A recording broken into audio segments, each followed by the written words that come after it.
اعوذ باللہ من الشیطان الرجیم بسم اللہ الرحمن الرحیم ربی اشرح لی صدری ویسر لی امری واحلل عقدۃ من لسانی یفقہوا قولی قل رب زدنی علما آمین۔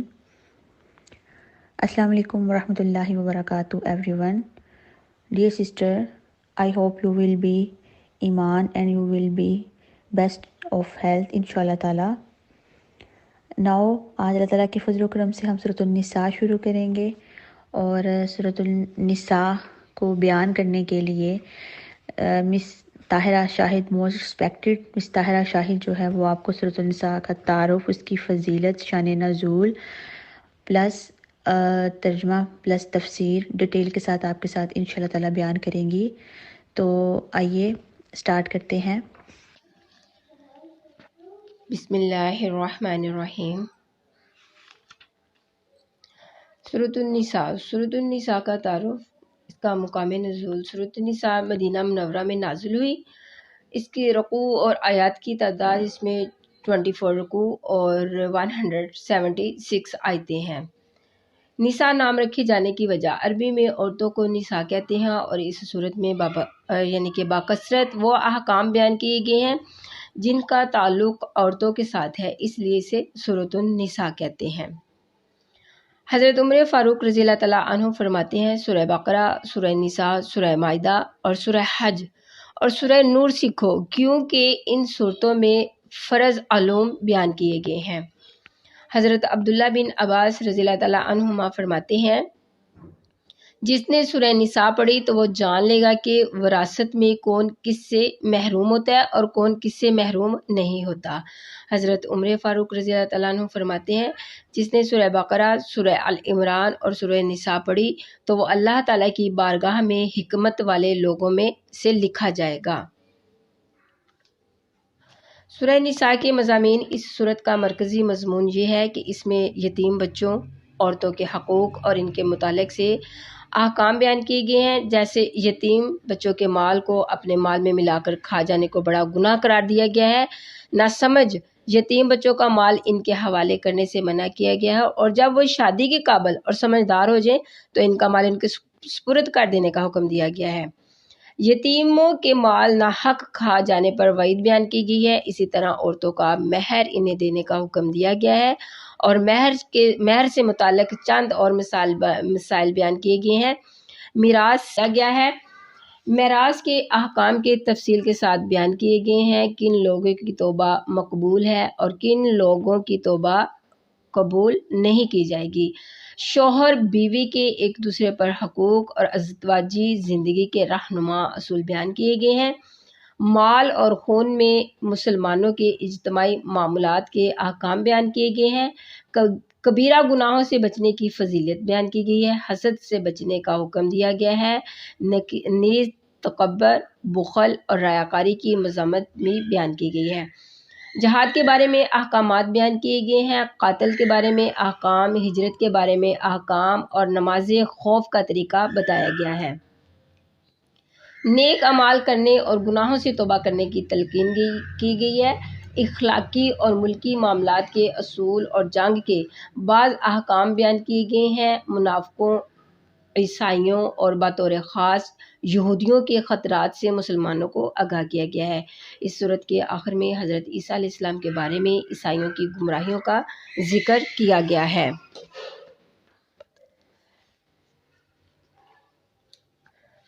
رشتہ داروں سے حسن سلوک، یتیموں کے حقوق کی ادائیگی اور تعداد ازواج کی اجازت، وراثت کے احکام، معاشرہ سے فحاشی اور بے حیائی ختم کرنے کی ابتدائی احکام، اس کا بیان کہ کن عورتوں سے نکاح کرنا جائز ہے اور کن سے ناجائز، اعمال صالحہ اور توبہ کی تلقین، مسلمانوں کا مال ناحق کھانے اور مسلمانوں کو قتل کرنے کی ممانعت، عائلی اور معاشرتی احکام، والدین اور رشتہ داروں سے حسن سلوک کا بیان اور بخل کی مذمت، ایمان اور اعمال صالحہ کی نصیحت، یہود کی شرارتوں کا اور مسلمانوں کو یہود سے خبردار کرنا، منافقین کو سرزنش، جہاد کی تلقین، دارالحرب میں گھیرے ہوئے مسلمانوں کے احکام، مسلمانوں کو منافقوں سے منتبہ کرنا اور ان کے بارے میں بتانا، نحمدہ ونصلی علی رسولہ الکریم اما بعد فاعوذ باللہ من الشیطان الرجیم بسم اللہ الرحمن الرحیم ربی اشرح لی صدری ویسر لی امری واحلل عقدۃ من لسانی یفقہوا قولی یا ایہا الناس اے لوگو اتقو ڈرو تم ربکم الذی رب اپنے سے جس نے خلقکم پیدا کیا تم کو من نفس واحدۃ کسی ایک جان سے وخلق اور پیدا منافقوں سے منتبہ کرنا اور ان کے بارے میں بتانا نحمدہ ونصلی علی رسولہ الکریم اما بعد فاعوذ باللہ من الشیطان الرجیم بسم اللہ الرحمن الرحیم ربی اشرح لی صدری ویسر لی امری واحلل عقدۃ من لسانی یفقہوا قولی یا ایہا الناس اے لوگو اتقو ڈرو تم ربکم الذی رب اپنے سے جس نے خلقکم پیدا کیا تم کو من نفس واحدۃ کسی ایک جان سے وخلق اور پیدا فرمایا اس منہا اسی میں سے زوجہا جوڑا اس کا وبثا اور پھیلائے منہما ان دونوں میں سے رجالن مرد بہت کثیرن بہت سے مرد ونساء اور بہت سی عورتیں واتقوا اللہ اور ڈرو اللہ تعالیٰ سے الذی اس ذات سے تساءلون ایک دوسرے سے مانگتے ہو تم بھی ساتھ اس کے نام کے والارحام کے رشتہ داروں سے ان اللہ بے شک اللہ تعالیٰ کان ہے علیکم اوپر تمہارے رقیب میں نگہبان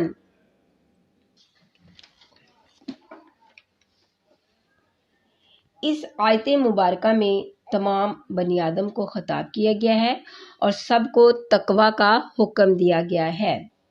کافروں کے لیے تقوی یہ ہے کہ وہ ایمان لائیں اور اعمال صالحہ کریں، اور مسلمانوں کے لیے تقوی یہ ہے کہ ایمان پر ثابت قدم رہیں اور اعمال صالحہ بجا لائیں۔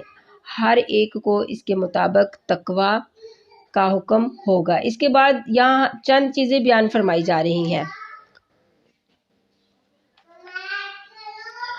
کہ اس صورت میں اللہ تعالیٰ نے بیویوں، یتیموں، بچوں اور رشتہ داروں سے حسن سلوک کرنے، ان پر شفقت کرنے اور ان کے حقوق ادا کرنے کا حکم دیا گیا ہے۔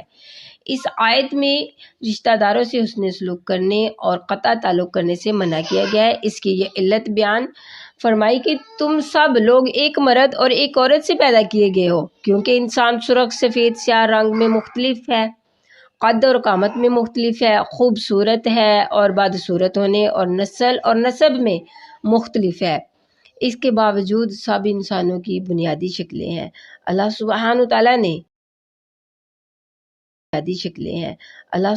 تعالیٰ نے مرد اور عورت پیدا کیے، ان میں سے ایک اور بھی چیز اللہ سبحانہ تعالیٰ نے پیدا کی، تو وہ اب اس کو ہم یہ تو نہیں کہہ سکتے یہ ہم میں سے نہیں، اس کا کوئی حصہ نہیں۔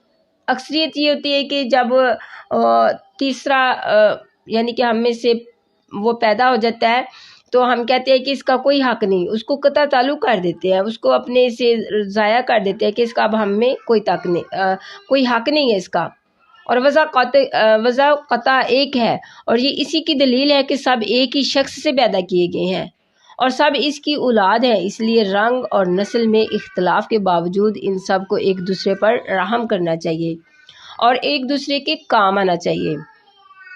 امام ابو قاسم سلیمان بن احمد طبرانی روایت کرتے ہیں، حضرت ابو سعید رضی اللہ تعالیٰ عنہ بیان کرتے ہیں کہ رسول صلی اللہ علیہ وآلہ وسلم نے فرمایا، تمہارا رب واحد ہے اور تمہارا باپ واحد ہے، اور کسی عربی کو عجمی پر کوئی کسی گورے کو کالے پر تقوی کے سوا کسی اور وجہ سے فضیلت حاصل نہیں ہے۔ امام احمد بن عمرو بزار روایت کرتے ہیں، حضرت ابو سعید رضی اللہ تعالیٰ عنہ بیان کرتے ہیں کہ نبی صلی اللہ علیہ وآلہ وسلم نے فرمایا، تمہارا باپ واحد ہے اور تمہارا دین واحد ہے، اور تمہارا باپ آدم ہے اور آدم کو مٹی سے پیدا کیا گیا ہے۔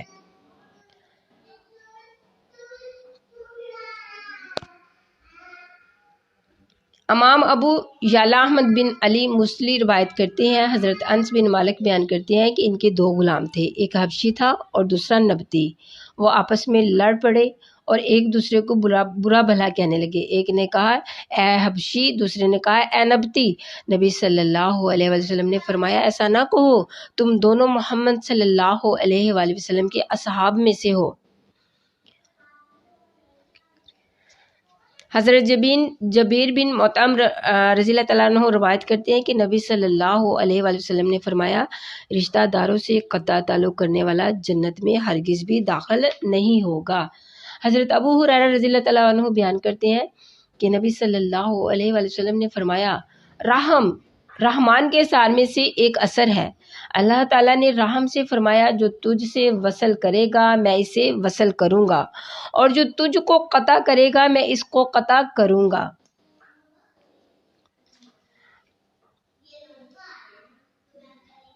امام احمد بن عمرو بازار، جس شخص کی یہ پسند ہو کہ اس کی عمر بڑھا دی جائے، اس کے رزق میں وسعت کی جائے، اس سے بری موت کو دور کیا جائے، وہ اللہ سے ڈرے اور صلح رحمی کرے اور رشتہ داروں سے تعلق جوڑے، تو اللہ سبحانہ تعالیٰ اس کے رزق میں بھی وسعت ڈالیں گے، اس کی موت میں بھی اتنی تلخی نہیں ہوگی اور اس کو اللہ سبحانہ تعالیٰ پسند فرمائیں گے۔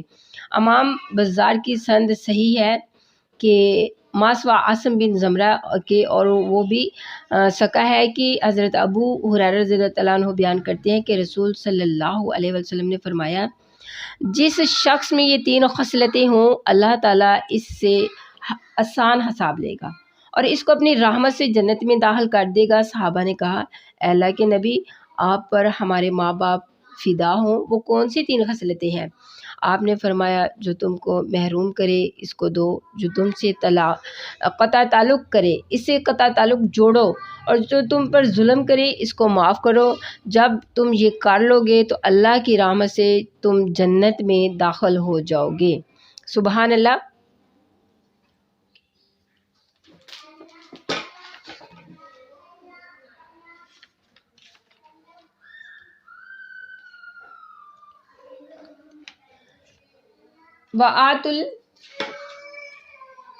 آیت نمبر 2، وَآتُ الْیَتَامَ، اور دو تم یتیموں کو، اموالہم، مال ان کے، ولا تبدلوا، اور نہ بدلو تم، خبیثہ، گندہ ناپاک مال، بالطیب، ستھرے پاک کے، ولا تأکلوا، اور نہ کھاؤ تم، اموالہم، مال ان کے، الی اموالکم، ساتھ ملا کر مالوں اپنے کے، انہو، بے شک وہ، کانا ہے، حوباً کبیرہ، بہت بڑا گناہ، حوباً گناہ، کبیرہ بڑا۔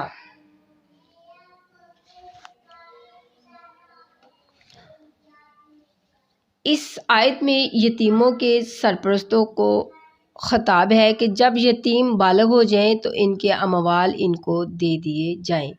یتیم کا ولی اس کا اچھا مال رکھ لیا کرتا تھا اور اپنا خراب مال اس کو دے دیتا تھا۔ اس آیت میں ان کو اس سے منع کیا گیا ہے۔ مقتل نے کہا یہ آیت غطفان کے ایک شخص کے متعلق نازل ہوئی۔ شان نزول ہے یہ اس آیت کا کہ اس میں جو ہے کہ علامہ ابو العیس نصر بن محمد سمرقندی آیت کے شان نزول میں لکھتے ہیں، مقتل نے کہا یہ آیت غطفان کے ایک شخص کے متعلق نازل ہوئی، اس کے پاس اس کے یتیم بھتیجے کا بہت سارا مال تھا۔ جب یتیم بالغ ہوا تو اس نے اپنا مال طلب کیا، اس کے چچا نے اس نے اپنا مال طلب کیا، اس کے چچا نے اس کو منع کیا۔ اس موقع پر یہ آیت کریمہ نازل ہوئی۔ نبی صلی اللہ علیہ وآلہ وسلم نے اس شخص کے سامنے اس آیت کی تلاوت کی۔ اس شخص نے کہا ہم اللہ اور اس کے رسول کی اطاعت کرتے ہیں اور بہت بڑے گناہ سے اللہ کی پناہ میں آتے ہیں۔ اس نے اپنے بھتیجے کو مال دے دیا اور اس جوان نے اس مال کو، جتنا بھی مال تھا، سارے کے سارے مال کو اللہ کی راہ میں خرچ کر دیا۔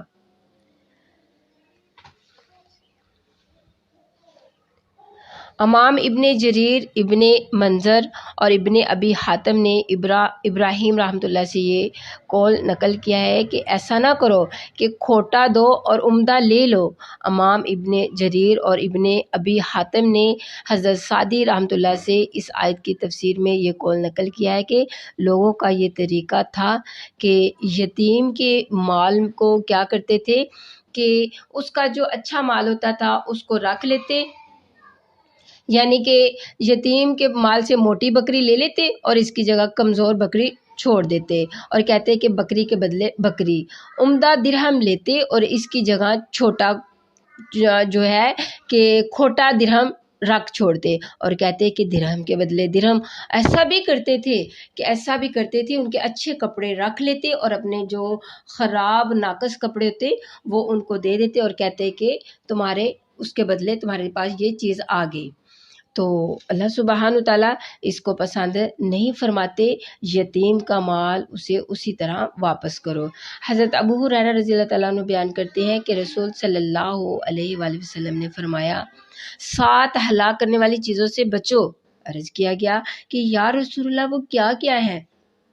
آپ نے فرمایا اللہ کے ساتھ شرک کرنا، جادو کرنا، جس شخص کے قتل کرنے کو اللہ نے حرام کیا ہے اس کو ناحق قتل کرنا، سود کھانا، یتیم کا مال کھانا، جہاد سے پیٹ پھیر کر بھاگنا، مسلمان پاک دامن بے قصور عورت پر تہمت لگانا۔ امام محمد بن یزید ابن ماجہ روایت کرتے ہیں، حضرت ابو ہریرہ رضی اللہ تعالیٰ عنہ بیان کرتے ہیں کہ رسول صلی اللہ علیہ وسلم نے فرمایا مسلمانوں کا سب سے اچھا گھر وہ ہے جس میں یتیم کے ساتھ اچھا سلوک کیا جائے، اور سب سے برا گھر وہ ہے جس میں یتیم کے ساتھ بدسلوکی کی جائے۔ اس حدیث میں امام ابن ماجہ منفرد ہیں، اس کی وَإِنْ خِفْتُمْ، اور اگر خوف کھاؤ تم، اللہ تقسطوا، نا انصاف کرو گے تم، فی الیتامى، بیچ یتیم لڑکیوں کے، فانکحوا، پس نکاح کرو، ما طاب، جو پسند ہے، لکم، واسطے تمہارے، من النساء، عورتوں میں سے، مثنی، 2 وثلاث، اور 3 ورباع، اور 4۔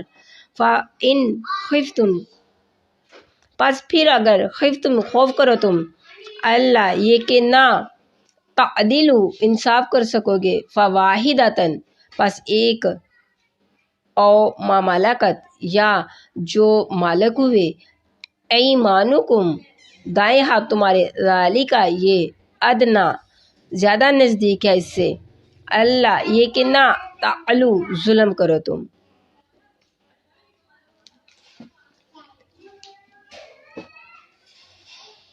اللہ سبحانہ تعالیٰ کا ارشاد ہے کہ اگر تمہیں یہ اندیشہ ہو کہ تم یتیم لڑکیوں میں انصاف نہیں کر سکو گے تو تمہیں جو عورتیں پسند ہوں ان سے نکاح کرو۔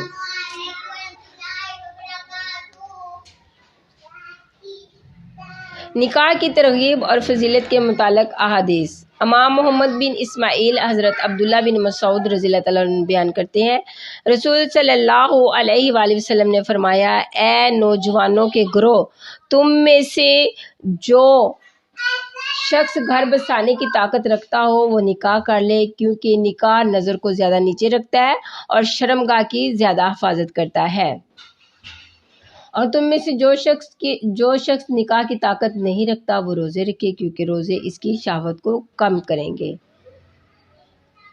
امام محمد بن یزید ابن ماجہ روایت کرتے ہیں، حضرت عائشہ صدیقہ رضی اللہ تعالیٰ عنہ بیان کرتی ہیں کہ رسول صلی اللہ علیہ وسلم نے فرمایا نکاح میری سنت ہے، جس نے میری سنت پر عمل نہیں کیا میرے کاملہ پر نہیں ہے۔ نکاح کرو کیونکہ تمہاری وجہ سے میری امت دوسری امتوں سے زیادہ ہوگی۔ جس کے پاس طاقت ہو وہ نکاح کرے اور جس کے پاس طاقت نہ ہو وہ روزے رکھے، کیونکہ روزے اس کی شہوت کو کم کریں گے۔ امام ابو عیسیٰ محمد بن عیسیٰ روایت کرتے ہیں، حضرت ابو ایوب رضی اللہ تعالیٰ عنہ بیان کرتے ہیں کہ رسول صلی اللہ علیہ وآلہ وسلم نے فرمایا 4 چیزیں رسولوں کی سنت ہیں: ختنہ کرنا، عطر لگانا، مسواک کرنا اور نکاح کرنا۔ حضرت عبداللہ بن عمر رضی اللہ تعالیٰ عنہ بیان کرتے ہیں کہ رسول صلی اللہ علیہ وآلہ وسلم نے فرمایا دنیا عارضی نفع کا سامان ہے اور اس میں بہترین نفع کی چیز نیک عورت ہے، نیک بیوی۔ اللہ تعالیٰ عنہ بیان کرتے ہیں کہ رسول صلی اللہ علیہ وآلہ وسلم نے فرمایا دنیا عارضی نفع کا سامان ہے اور اس میں بہترین نفع کی چیز نیک عورت ہے، نیک بیوی۔ امام محمد بن یزید ابن ماجہ روایت کرتے ہیں، حضرت ابو امام بیان کرتے ہیں کہ نبی صلی اللہ علیہ وآلہ وسلم نے فرمایا اللہ کے خوف کے بعد مومن کے فائدے کی سب سے اچھی چیز اس کی نیک بیوی ہے۔ اگر وہ اس کو حکم دے تو وہ اس کی فرما برداری کرے، اگر وہ اس کو دیکھے تو وہ اس کو خوش کرے، اور اس پر قسم کھائے تو وہ اس کی قسم کو پورا کرے گا، اور اگر وہ کہے کہیں چلا جائے تو اس کی جان اور مال کی خیر خواہی کرے گی۔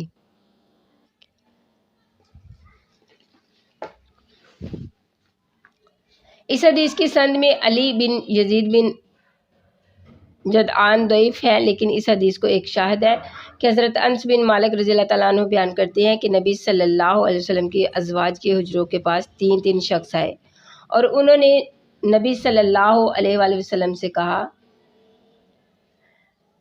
ہم کہاں؟ نبی صلی اللہ علیہ وسلم اللہ تعالیٰ نے آپ کے اگلے پچھلے بظاہر خلاف اولا سب کا کام معاف فرما دیے۔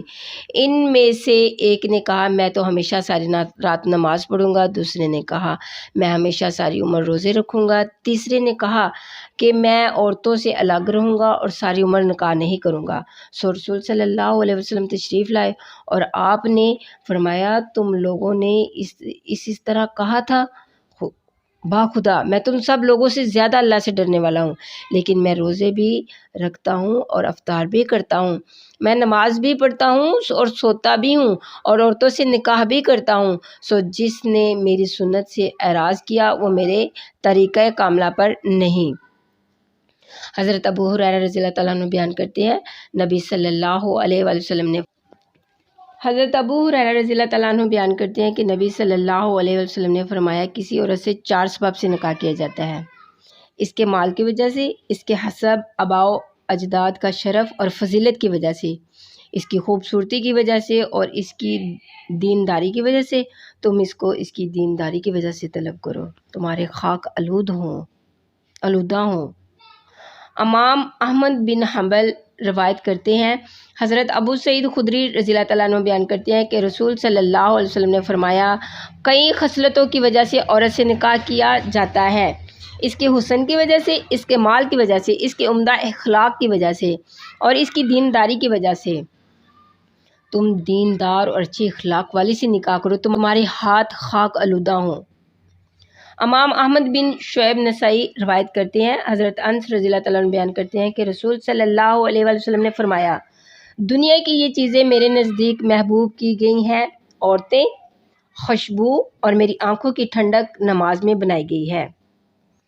امام ابو قاسم سلیمان بن احمد طبرانی روایت کرتے ہیں، ابو یحییٰ بیان کرتے ہیں کہ رسول صلی اللہ علیہ وسلم نے فرمایا جو شخص نکاح کرنے کی مالی وسعت رکھتا ہو پھر نکاح نہ کرے وہ میری سنت، میرے طریقہ کاملہ پر نہیں ہے۔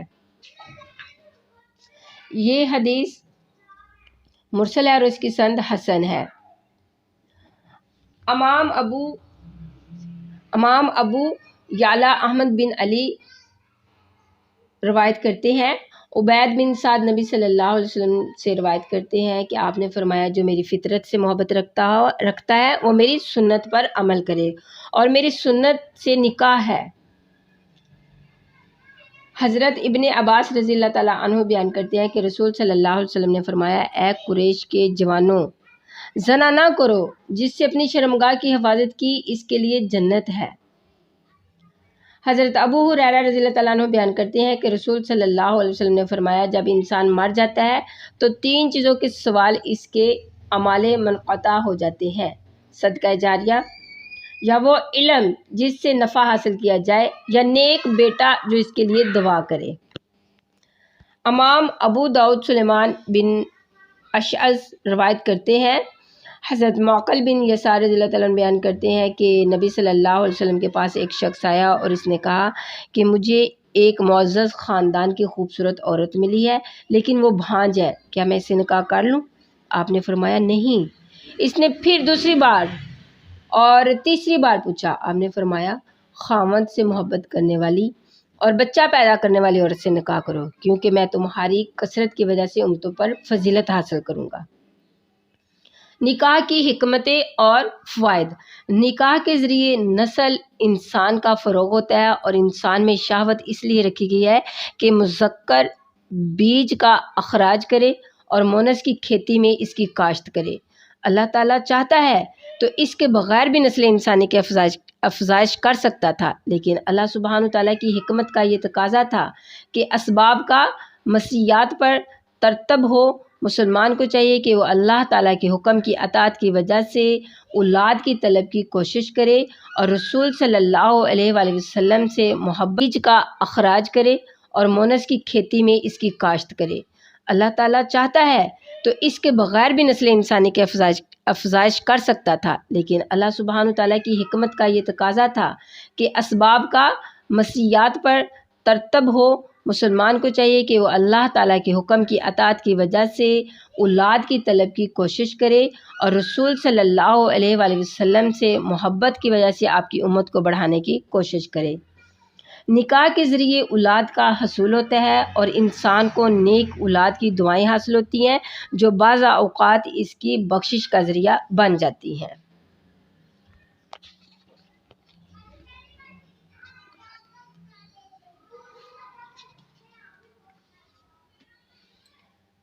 حضرت ام سلمہ رضی اللہ تعالیٰ عنہ بیان کرتی ہیں کہ جس شخص نے اپنی 2 بیٹیوں یا 2 بہنوں یا اپنے 2 رشتہ دار لڑکیوں پر خرچ کیا، حتیٰ کہ اللہ تعالیٰ نے ان کو اپنے فضل سے غنی کر دیا، ان سے کفایت کر دی، تو وہ اس کے لیے دوزخ سے حجاب ہو جائیں گی۔ حضرت ابو سعید خدری رضی اللہ تعالیٰ عنہ بیان کرتے ہیں، نبی صلی اللہ علیہ وسلم نے عورتوں سے فرمایا کہ تم سے جو عورت 3 نابالغ بچوں کی موت پر صبر کرے گی، وہ اس کے لیے دوزخ سے حجاب بن جائے گی۔ اور ایک عورت نے پوچھا اور 2 پر؟ فرمایا تو 2 پر۔ تو اللہ سبحانہ تعالیٰ بخشش کا ذریعہ فرما دیتے ہیں۔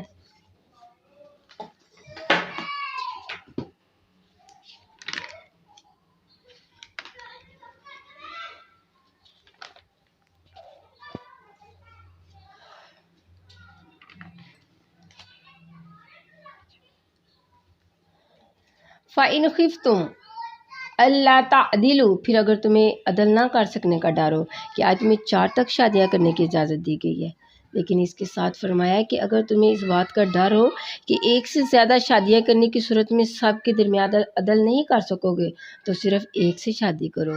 اس سے یہ معلوم ہوا کہ اگر کوئی 4 میں عدل نہیں کر سکتا لیکن 3 میں کر سکتا ہے تو 3 شادیاں کر سکتا ہے، اور 3 میں عدل نہیں کر سکتا لیکن 2 میں کر سکتا ہے تو 2 کی اجازت ہے۔ یہ بھی معلوم ہوا بیویوں کے درمیان عدل کرنا فرض ہے۔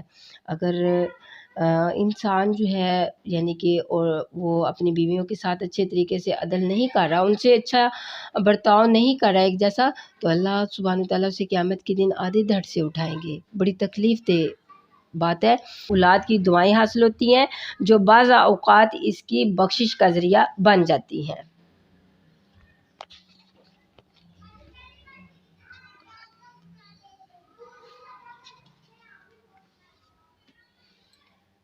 حضرت ام سلمہ رضی اللہ تعالیٰ عنہ بیان کرتی ہیں کہ جس شخص نے اپنی 2 بیٹیوں یا 2 بہنوں یا اپنے 2 رشتہ دار لڑکیوں پر خرچ کیا، حتیٰ کہ اللہ تعالیٰ نے ان کو اپنے فضل سے غنی کر دیا، ان سے کفایت کر دی، تو وہ اس کے لیے دوزخ سے حجاب ہو جائیں گی۔ حضرت ابو سعید خدری رضی اللہ تعالیٰ عنہ بیان کرتے ہیں، نبی صلی اللہ علیہ وسلم نے عورتوں سے فرمایا کہ تم سے جو عورت 3 نابالغ بچوں کی موت پر صبر کرے گی، وہ اس کے لیے دوزخ سے حجاب بن جائے گی۔ اور ایک عورت نے پوچھا اور 2 پر؟ فرمایا تو 2 پر۔ تو اللہ سبحانہ تعالیٰ بخشش کا ذریعہ فرما دیتے ہیں۔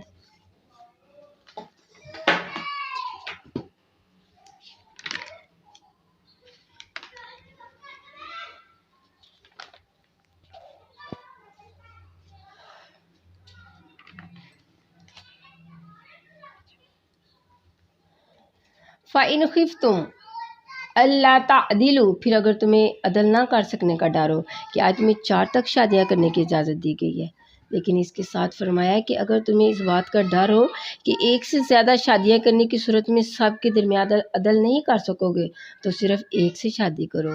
اس سے یہ معلوم ہوا کہ اگر کوئی 4 میں عدل نہیں کر سکتا لیکن 3 میں کر سکتا ہے تو 3 شادیاں کر سکتا ہے، اور 3 میں عدل نہیں کر سکتا لیکن 2 میں کر سکتا ہے تو 2 کی اجازت ہے۔ یہ بھی معلوم ہوا بیویوں کے درمیان عدل کرنا فرض ہے۔ اگر انسان جو ہے یعنی کہ وہ اپنی بیویوں کے ساتھ اچھے طریقے سے عدل نہیں کر رہا، ان سے اچھا برتاؤ نہیں کر رہا ایک جیسا، تو اللہ سبحانہ تعالیٰ سے قیامت کے دن آدھے دھڑ سے اٹھائیں گے۔ بڑی تکلیف دہ بات ہے کہ اس مرد کو آدھے دھڑ سے اٹھایا جائے گا اور اس میں جان نہیں ہوگی، اور یہ کس وجہ سے ہوگا کہ وہ بیویوں میں عدل نہیں کر سکا۔ تو یہ بھی معلوم ہوا کہ بیویوں کے درمیان عدل کرنا فرض ہے۔ اس میں نئی، پرانی، کنواری یا دوسرے کے متعلقہ بیوہ سب برابر ہیں۔ یہ عدل لباس میں، کھانے پینے میں، رہنے کی جگہ میں اور رات کو ساتھ رہنے میں لازم ہے۔ ان امور میں سب کے ساتھ یکساں سلوک ہونا چاہیے۔ وما علینا الا البلاغ المبین۔ السلام علیکم ورحمۃ اللہ وبرکاتہ۔